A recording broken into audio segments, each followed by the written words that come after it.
Occasion ఏదైనా location ఎక్కడైనా తెలుగువారి వేడుక అంటే ఆలివ్ మిఠాయి ఉండాల్సిందే. మిఠాయి అంటే ఆలివ్.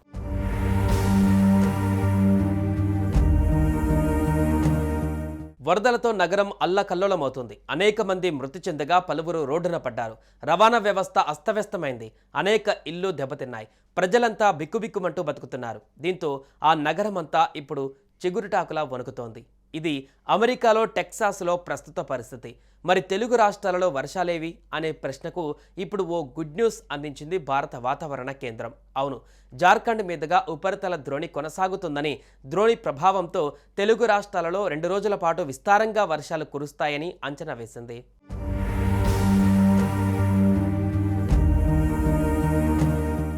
దక్షిణ భారతదేశంలో వర్షాలు దంచి కొడుతున్నాయి. కానీ తెలంగాణ, ఆంధ్రప్రదేశ్, తమిళనాడుకు వచ్చేసరికి ఆ ప్రభావం అంతంత మాత్రమే కనిపిస్తోంది.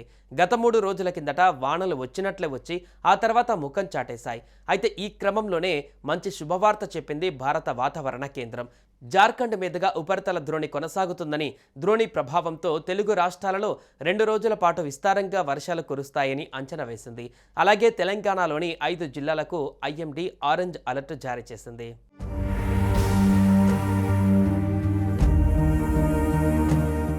ఈ ప్రభావంతో ఉమ్మడి ఆదిలాబాద్, నిజామాబాద్, జగిత్యాల, కరీంనగర్, రాజన్న సిరిసిల్ల, పెద్దపల్లి, భూపాలపల్లి, మెదక్, కామారెడ్డి జిల్లాలలో భారీ వర్షాలు కురిసే అవకాశం ఉందని వాతావరణ శాఖ తెలిపింది.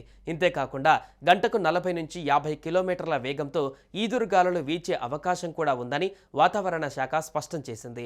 ఏపీలోని పలు జిల్లాలలో కూడా వర్షాలు కురిసే ఛాన్స్ ఉందని తెలిపారు అధికారులు. ఇక వాన కోసం ఆకాశానికేసి చూస్తున్న రైతులు ఈ వార్త తెలుసుకొని సంతోషం వ్యక్తం చేస్తున్నారు. ఇకపోతే ఇప్పటికే తెలంగాణలోని పలు జిల్లాలలో గత 2 రోజులుగా విస్తారంగా వర్షాలు కురుస్తున్నాయి. వాగులు వంకలు పొంగి పొర్లుతుండడంతో ఎక్కడ చూసినా వర్షపు నీరు వరదలా మారి నదుల్లోకి పరుగులు తీస్తోంది.